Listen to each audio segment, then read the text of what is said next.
Bart Coppens in Deutschland. Jawohl, auf Wiedersehen. Ladies and gentlemen. Today is 22nd of August 2025. Now the reason I'm telling you the date is not because I think you're stupid and you forgot. It's because these videos take time to edit. So the time that this video goes online might be weeks or maybe a month later than when I actually recorded it. But today we are in Heiligesmeer. In Germany, that's right. I'm here with my friend Belinda. Belinda, thank you for joining me on the journey. Of course. I'm also here with my entomologist friend Simon. I may or may not show him to you on YouTube, if he is willing to be in my video, of course. I have to ask for consent. But we are going to trap moths here in a very interesting nature reserve in Germany, known as Heiligesmeer. Now, it's been a while since I've been in Germany. I'm not that far into Germany. I'm still close to the border of the Netherlands, my home country. But it's nice to see a change of environment and landscape. And maybe, just maybe, we'll get different species than usual. Well, the area around me seems to be quite humid. It's a mixed forest with different types of plants. I see ulmus, I see rhamnus, Pyrrhus serotina. Basically a lot of plants, also the one that you call rowan. I forgot the scientific name of that one for a second. Betula, salix, fagus or beech tree. So I think this will be a suitable forest for a whole lot of moth species, if we are lucky. So let's get started. That's it. Did you know wine can be used to attract moths? Well, maybe not this wine. Unless you mix it with sugar, because they like the combination of sweetness plus alcohol. But in this video we used sweetened wine and we sprayed some on the trees. And at night there's actually moths that show up to come drink the wine off the tree bark. Very interesting. Let me show you what happened and let's search for the moths. Yeah, putting a bit on the back as well, just in case it rains, so you have a bit left. Oh yeah. So guys, we're adding bait to the bark of trees. It's wine with sugar, isn't it? Yeah. Sweetened wine. Yeah, like the worst malt wine. Oh, like the... So that's like around Christmas you buy like 10 bottles and that's enough for a few months. Yeah. Let's see what it attracts, folks. Yeah. Wait, was there a bird? Oh wow, there's a nest. Okay, I guess we're not going to spend a lot of time around this tree. Oops. So I can find anti-fleas usually. It's pink, but it's full of the dust here. Alright guys, first we're gonna go back into the forest to look at the bait. Let's see what moths we can find. Alright folks, in the middle of the night we're coming back. And it looks like the sweetened wine has attracted a number of moth species. So we might be able to offer you a close-up of them. I think some of them are really quite pretty.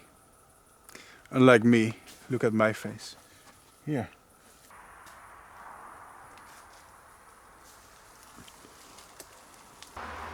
Well, it's a good sign that moths are coming out to feed. Yeah, this is one of the species that What's that? Oh, that's a spider. spider. So that's Noctinea umbratica. They do live in the Man, you know bark. all the species, did you know that? But like this species actually will drink the bait sometimes. I'm impressed how much you can identify, to be honest. Thanks. Spiders, plants, moths. Yeah, it's vibrating a bit. It's like there's one or two species that are already It's really done, beautiful. but most of them are late summer. And this one has a relatively long life. Species. Look Yeah. at the color. You'll probably have it at home as well, so it's one of the more common... I mean, these will live in the lawn. That's not really anything...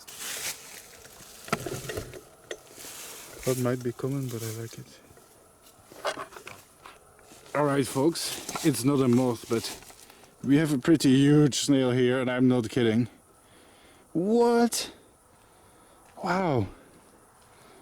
Look at that. I'm seriously shocked. How is that possible? I'm just gonna put my fingers next to it. Wow.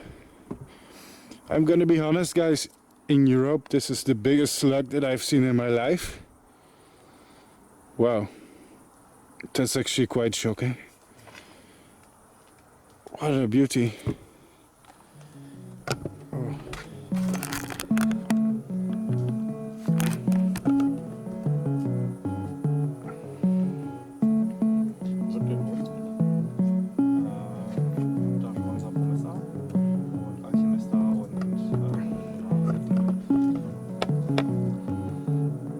It's gonna be a cool video on YouTube.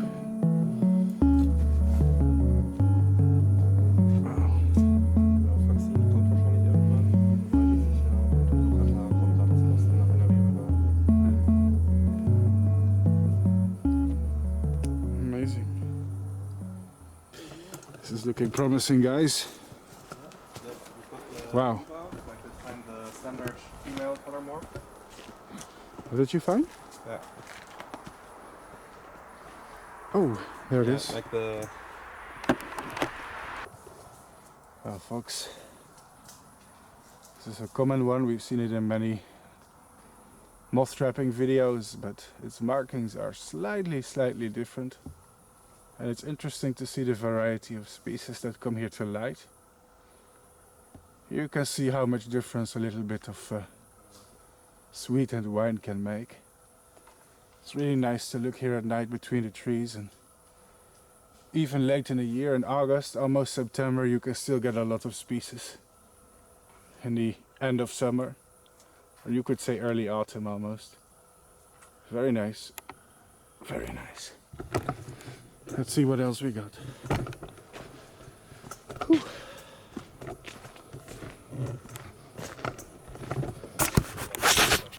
Well, guys, there seems to be here a very nice species of ground beetle.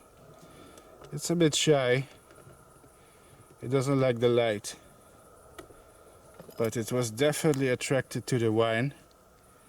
Ooh, look at its nice golden shield. Wow. Very pretty.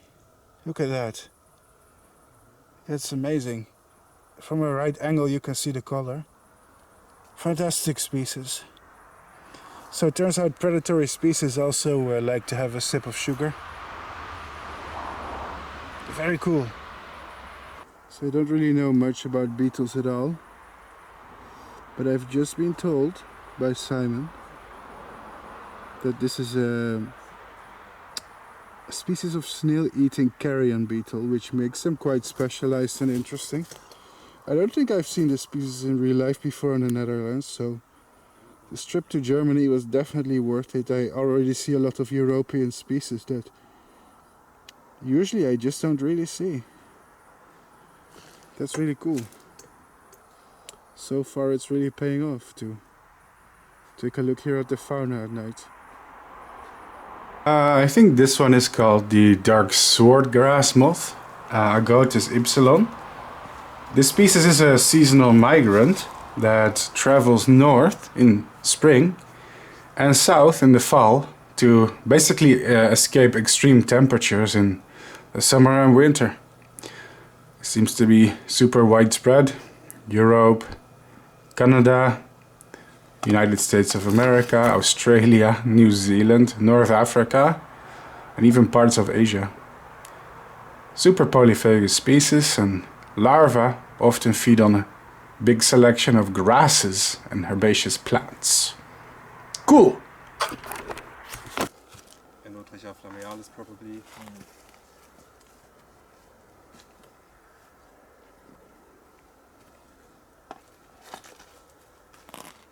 Ah, I'm finding some other stuff.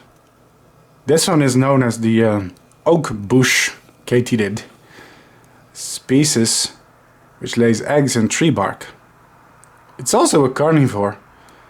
I'm not sure if it was here because it was attracted to the bait, or if this female was ready to oviposit on the tree bark. Either way, it's a cool and welcome guest.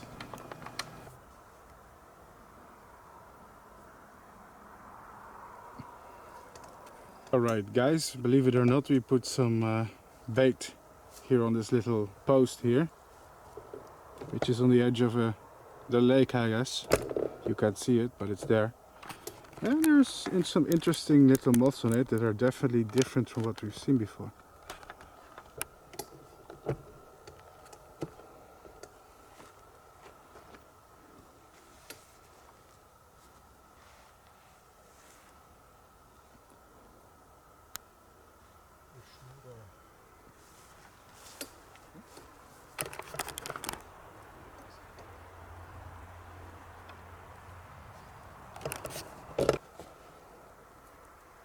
Don't know what this is, sorry. It's some small geometric moth. I don't think I can identify it from this angle.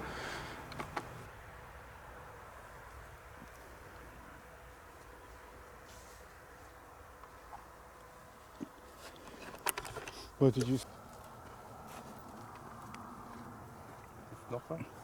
Oh cool, 2 moths at once. I think they are Lacanobia oleracea. Yes, that's a mouthful. And Noctua pronuba. How cool. The bait seems rather effective tonight. I love to admire whatever shows up, to be honest.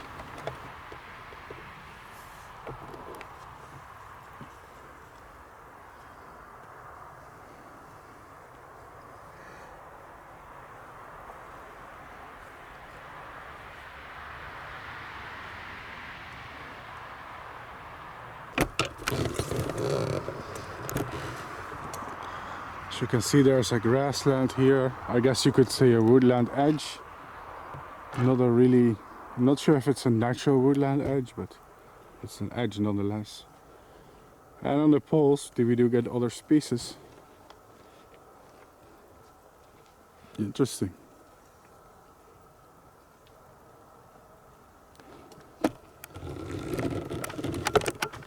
Here on the fence there's actually a very cute moth. I know it looks small, but when I zoom in, you're gonna like it.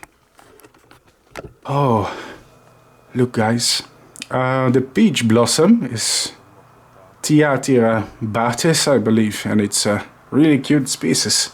Ha, I love seeing them. It's actually from the family, I believe, of hook-tip moths. And it's not hard to find them between July and September. The main host plant seems to be brambles. I should try and breed this beautiful insect in captivity one day, actually.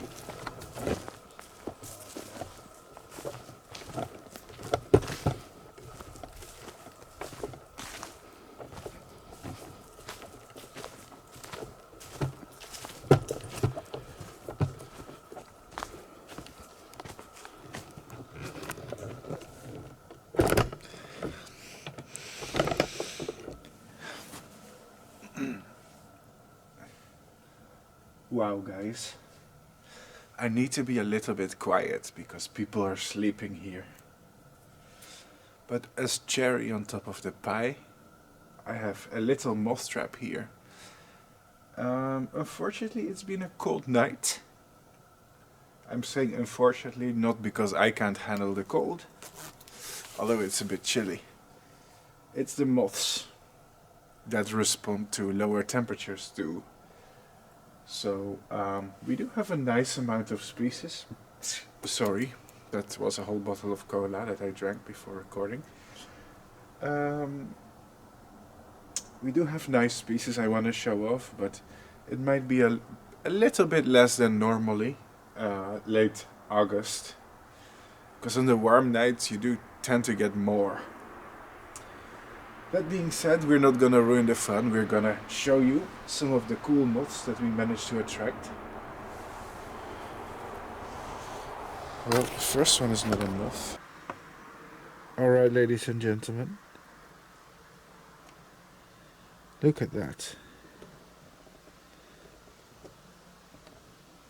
So we are kicking off the day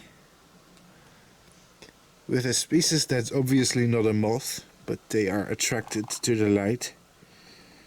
When you do moth trapping, you're gonna see a lot of insects that aren't just moths, you're gonna see much more. Now this right here is a beautiful Vespa cabro. Yes, I know it looks a bit scary and intimidating. Actually it doesn't. It's cleaning itself like a kitten that's grooming itself. Think of it as a kitten with 6 legs, alright? these flying, killing machines are mostly carnivore. And they've been making a big comeback here in Europe. As in the past, I believe pesticide use, among other things, have made them more scarce.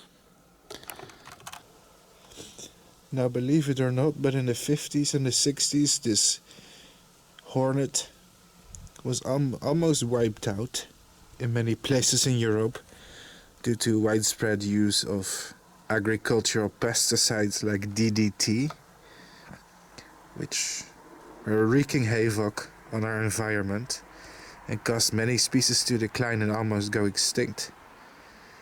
But since then they've made a recovery since the 90s, and gradually you start seeing more hornets.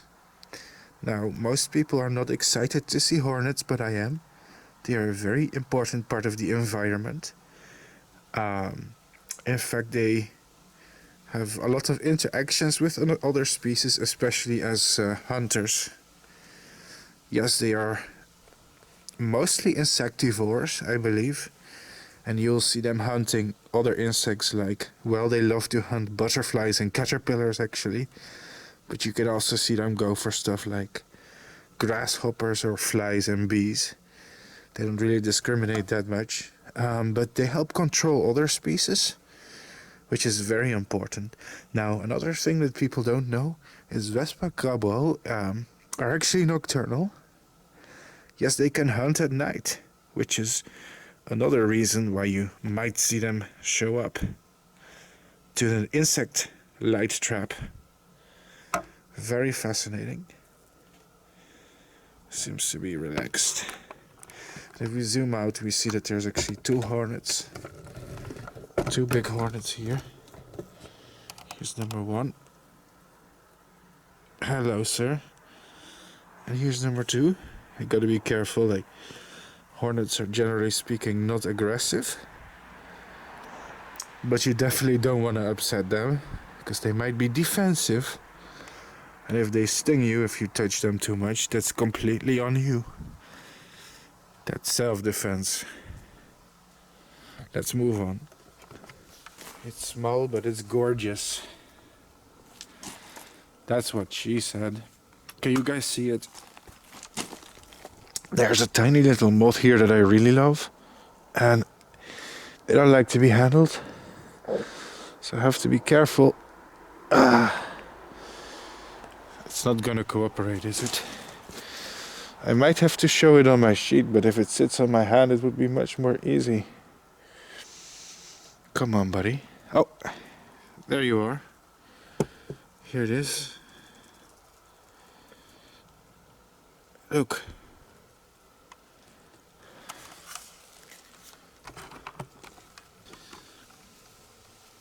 Wow.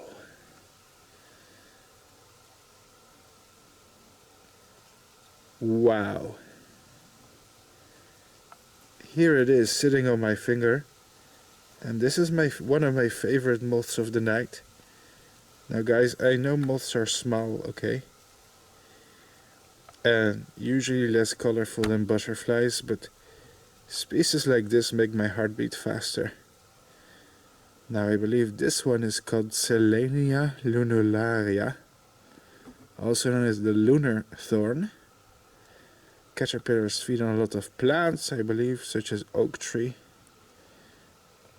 Correct me if I'm wrong. Maybe also willow. Other stuff. And what's cool about it is...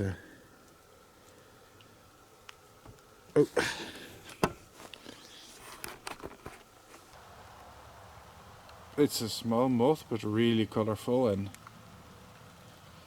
its name is a double reference to the moon. Both Selenaria,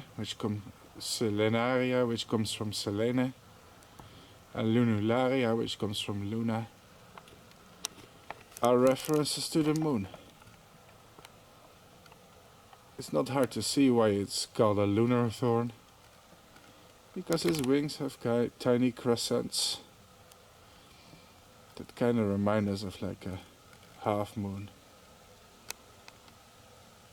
Oh, that's so cute and amazing. Now, guys, I have made many videos in tropical countries and tropical rainforests, looking for the biggest and most exotic moths, so it's nice to do something in another European country. To go to Germany and see some really nice moths here. Hello. Alright folks, here on my hand just landed a species known as Pterostoma palpina, also known as the snout moth. I think this species is not very rare, because I see it a lot, even here in Germany now. And from what I can gather, larvae like to feed on willows, a poplar tree, and the palpina, part of its name, refers to the palps. What is referred to as a snout are actually two modified mouth parts that are in this case very long. Well, I'm not so sure if they're modified as much as they are just being mouth parts, but they are longer than in most species. So yeah, its nose is actually kind of its mouth, but it's complicated since we're talking about insects. Interesting. Let's move on. Here's the...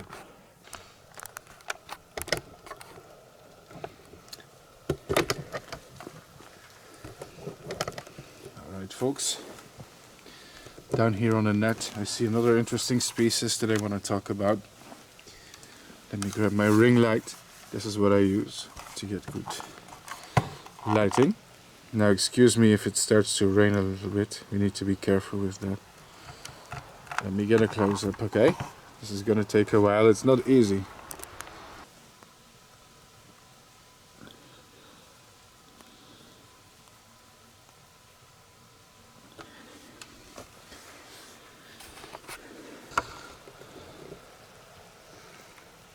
Correct me if I'm wrong, but this one might be called the September thorn, Anomos erosaria. It's very cute. If it's raining, we need to move this a bit.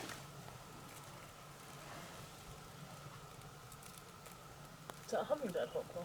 No. Let's fly at night. It's at night. I think the frontal close-up of this species is just ridiculous. Look at his stupid cute little face. My god.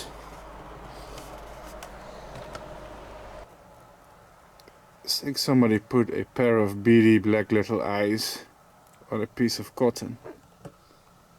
That's so cute. And it's looking angry. Sorry, buddy. But you are not threatening anyone with that appearance. Ugh, it's hard to hold my hands still. Okay. I swear, guys, I'm gonna be done playing with these in a minute. Are they taking up too much time on my video? Maybe. I'm just, what do they say in English? Enamored by this species. Look at that. Two little buddies in crime. I would hug them if it wouldn't crush them. Look at that. Adorable. Alright. I think we just got a hog moth coming in. It's a nice one. Here we go. Just gonna wait until it settles, but I'm gonna spoil it. It's a poplar hog moth. Yep, that's the one. Once it settles down, it's gonna be easy to film it and show it off, but until then, It decided to chill on my tripod. Alright, it's sitting still. Okay guys, give me a few minutes, okay? Just gonna leave the hawk moth alone until it's settled. Gonna show you some other moths until then. Be patient.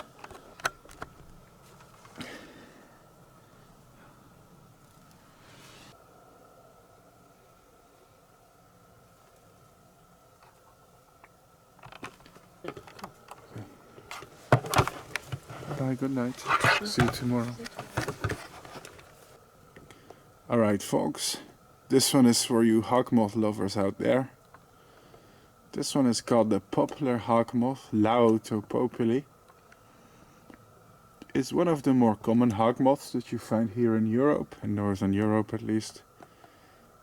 But it's still a nice find, not because it's like rare, it's not, but because the species is just really cool in appearance. Also in this video I was kind of missing a large moth species, you know. It might sound shallow, but truth is big moths attract more viewers. That's the way the world works. Colorful and big, that's what the viewer cattle wants to see. Sorry, I don't intend to insult you guys, but yeah. But it is a nice species, as the name implies, Laotopopili. I believe the caterpillars often use poplar tree as a house plant. I think they can also use a few minor house plants. Might be stuff like sallow and, you know, willows. And maybe even birch. But poplar it is.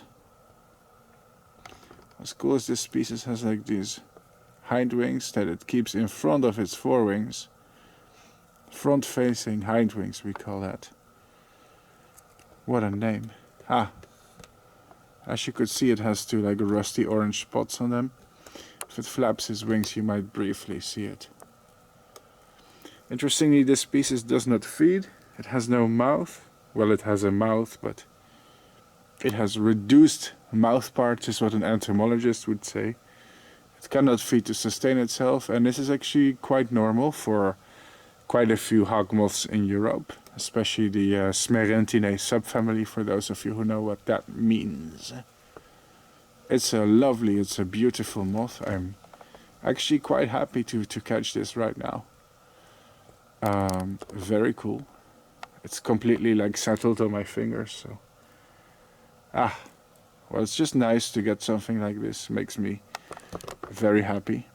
It reminds me that I should do more breeding videos of like native European species of moth, to be honest. Like on my channel I've raised like exotic silk moths, exotic hawk moths, but the life cycle of many normal common European species is still missing.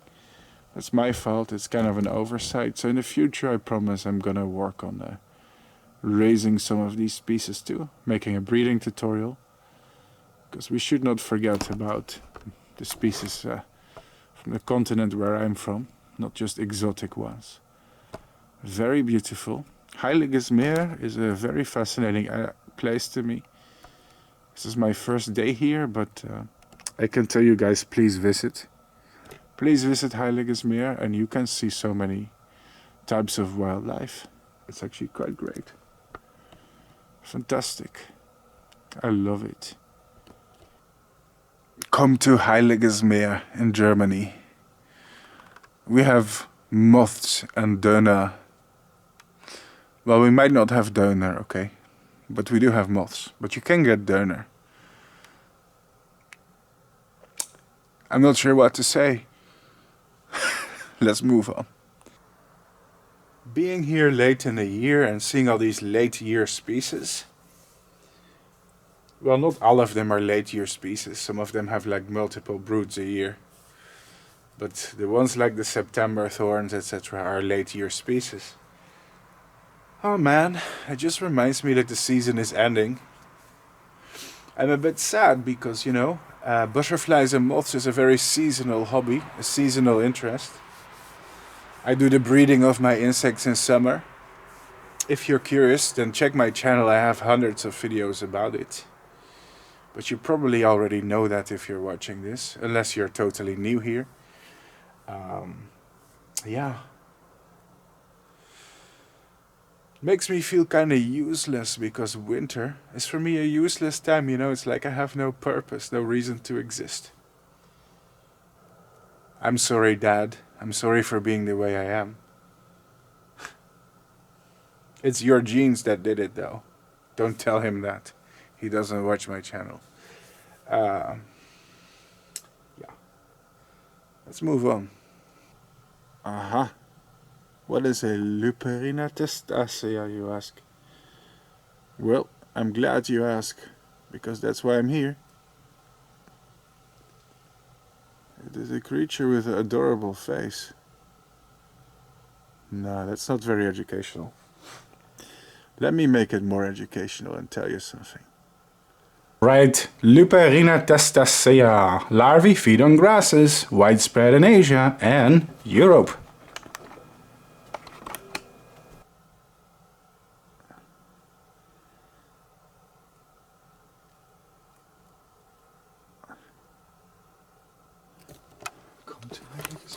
I'm getting more species than I anticipated. Like if you zoom out, it doesn't look like much, but there's like probably 100 small moths in here. You know what? I'm actually happy to talk about small moths too. Moth traps are the gift that keeps giving, you know? Never would have thought they have something in common with STDs. So, which ones shall I talk about next? No, I've already talked about you guys. So, sorry if the commentary on my videos gets a bit silly, okay? It's very late, and I'm alone here. Yeah, I'm alone here. I'm not kidding, like I'm doing this. Well, it's not that crazy. Am I crazy? No. I'm completely sane. I am completely sane. You know what's the gift that keeps giving? Insanity. And moth traps. So, ooh, this is a nice one. I want to talk about this one. Yes, you're gonna be my next victim.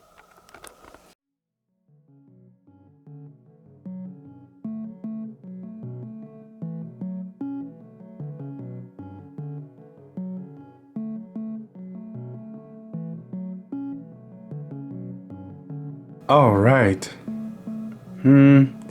Seems that we found a Phaeocia species. I'm not sure, because they are hard to tell apart. But I'm gonna guess and say that they are Phaeocia gnoma. Please correct me if I'm mistaken, however. There's basically two species. The swallow prominent, Phaeocia tremula, and the lesser swallow prominent, Phaeocia gnoma. And both look extremely similar. I do think they're quite pretty, and they're not uncommon to find here in Europe, especially in slightly humid forests that have birch trees, aspen or poplar tree or willow. Apparently, Phaeocia gnoma uses birch tree most of the time, while its bigger cousin Phaeocia tremula has somewhat more polyphagous habits. They're pretty lovely creatures and seem to be common tonight here in the Heiligensmeer, even on a colder night. Maybe if I look carefully, we might actually have both species here, I don't know. But it's hard to tell in some of these individuals that have old and worn out scales. Majority seems to be Phaeocia gnoma, however. In the future I should really consider filming the life cycles and breeding these interesting moths. I say that about every moth. But the beauty is tremendous. They aren't very colorful, but the shape and pattern does make them unique and beautiful. Just so you know, the two species are very similar. It seems that gnoma has a more distinctive white wedge at the tornus, which is the corner adjacent to the wingtip of the forewing, and it also lacks the wavy white line in the blackish area of the hindwing. Phaeocia tremula, however, is bigger than Phaeocia Both species can have more pale and more dark forms, but despite this variation, the differences seem to be consistent. The more you know. So what do you guys think? Are you enjoying this? Do you want me to do more moth trapping in more countries in Europe? Should I finally get a haircut? These are all questions for the future. Meanwhile, some more moths have showed up and they are really beautiful. So I'm not running out of material yet. Let me show you.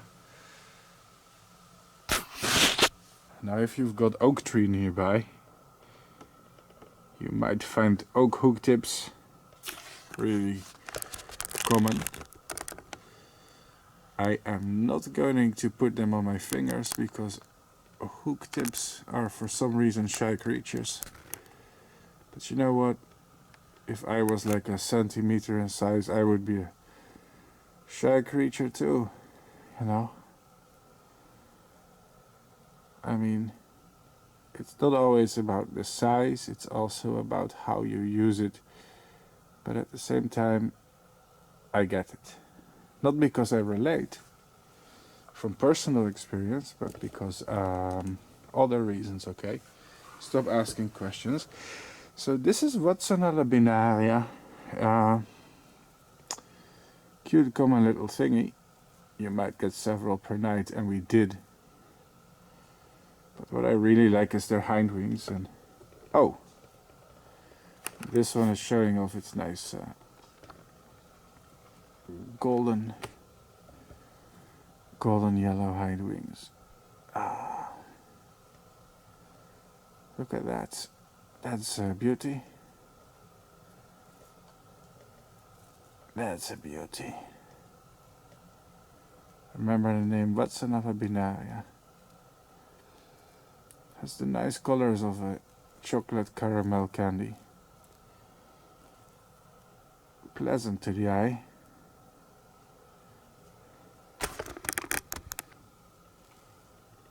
Pleasant to the eye and pleasant to the soul. That goes a bit far, but I don't think so actually. I mean it. Not even trying to be silly, moths make me happy.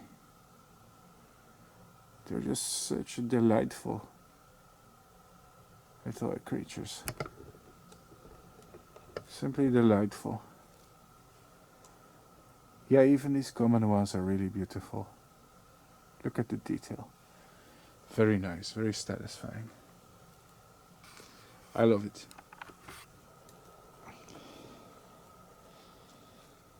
This one is really pretty. I love its like mint green color. But if I'm being quite honest, this is a species that we have seen countless of times in my previous moth trapping videos, and therefore I don't feel like talking about it extensively. Sorry, just beyond showing it off. Sorry if that's rude, but giving the same speech about the same species sometimes gets a bit tiresome. Watch my other moth trapping videos, guys. I have dozens on my channel. And in some videos we get really rare and cool stuff, just like this video. So, yeah.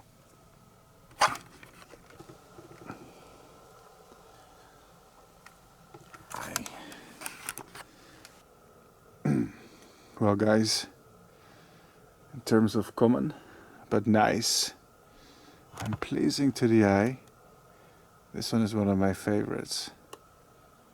Just, it's almost butterfly-like in appearance, isn't it? In a way. These little creatures are called the latticed heath. And I think they're quite extraordinary. Many people probably walk past them every day. But not many people stop to admire their beauty. Except we. People who watch my channel are a different brand. And that's what we want and like. Wow.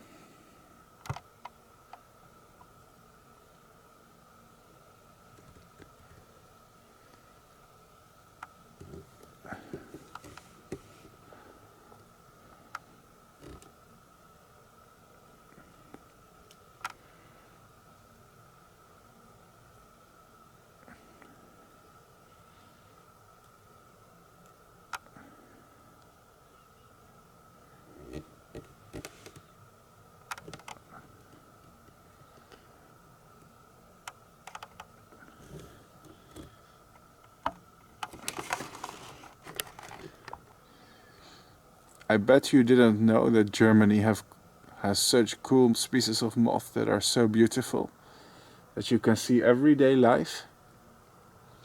But that's why you guys got my channel, right? That's why I have you guys. Yeah, subscribe. Subscribe and spread the moth propaganda, because we're gonna make moths and insects popular. Restore entomology to its old glory. Wow. I really enjoy the color patterns of this species, to be honest. Even if they're so common. Wow, I'm sitting here at 3 o'clock and I'm still getting a lot of species to talk about. Very cool.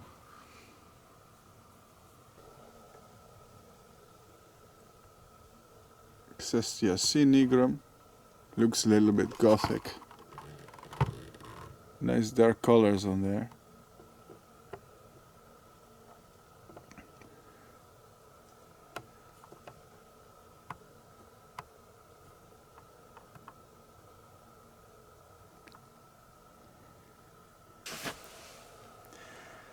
Now guys, if you are interested in visiting this place and staying here, apparently they have a website. Check out the website.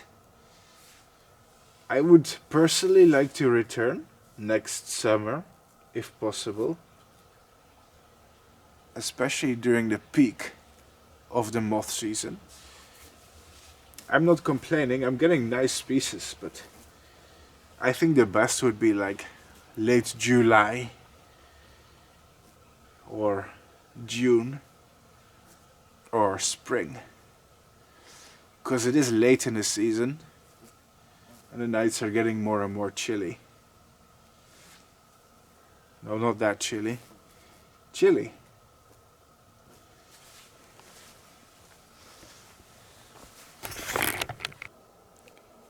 And it would be interesting to promote this place a little bit more than I'm doing right now. Well, let's see how many views this video can get. But it would be interesting to try to get during the peak of moth abundance and get like a whole sheet full of moths. I think we can do it. There's a good amount of species here. Ah, this is a teeny tiny little moth with a very edgy name. The blood vein. Timandra coma. Very common, at least in some places. I don't see them anywhere, but usually in the suitable habitat you'll find it. Timandra coma, the blood vein, yeah. It's funny it has such an edgy name. For being such an innocent looking tiny little moth. Like, who are you scaring? Blood vein. But we can see why it's called that, because it has like a red brownish stripe running over its wings, kind of like a blood vein.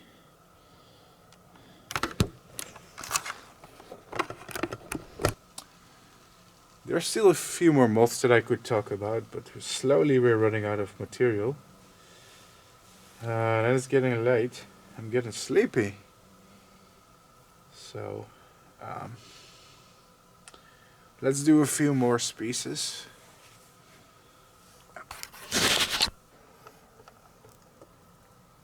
Yeah, this might be an Elema species, isn't it?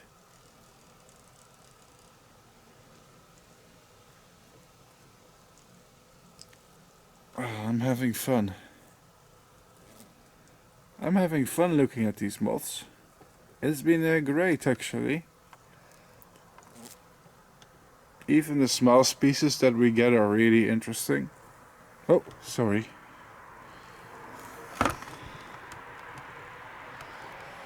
What I like about these moths is they kind of remind me of a cockroach somehow. I guess it's just their flattened appearance, you know. And their unique like wing shape. Very funky. I love me some tiger moths.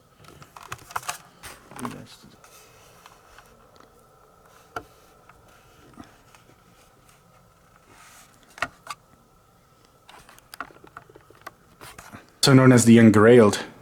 Very widespread, very common. We've seen this one before in my older videos.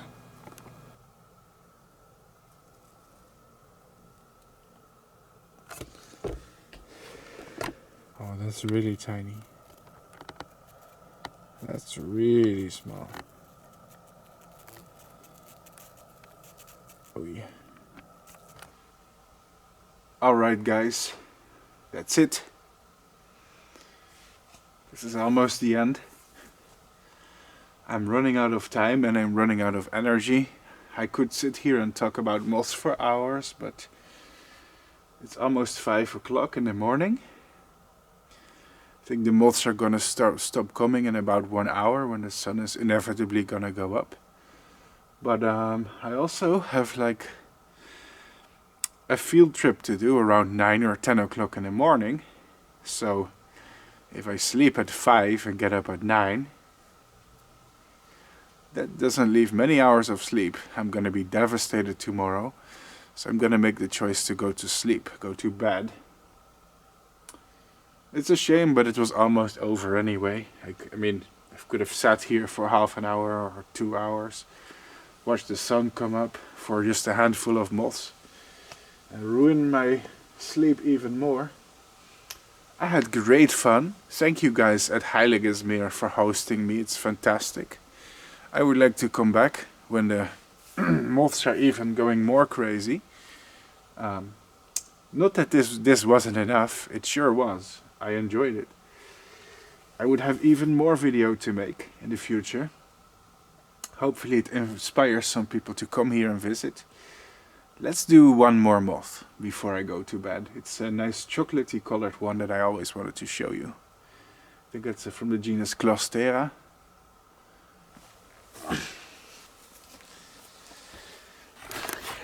This should be the scarce chocolate tip. It's a very cute little moth. Very happy to find it. Larvae, I think, feed on willow and poplar tree in humid forests or wetland forests.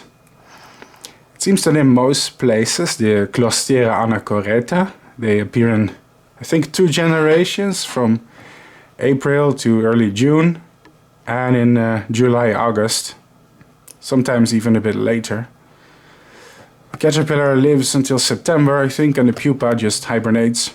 I should breed these in captivity for a moth life cycle one day. Yes, I know I'm obsessed with breeding moths, but prominent moths to me are some of the most interesting groups of moths that are native here to Europe, and I love to see their unusual caterpillars.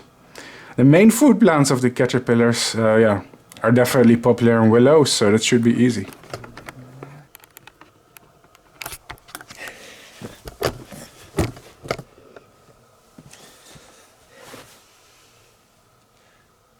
Guys,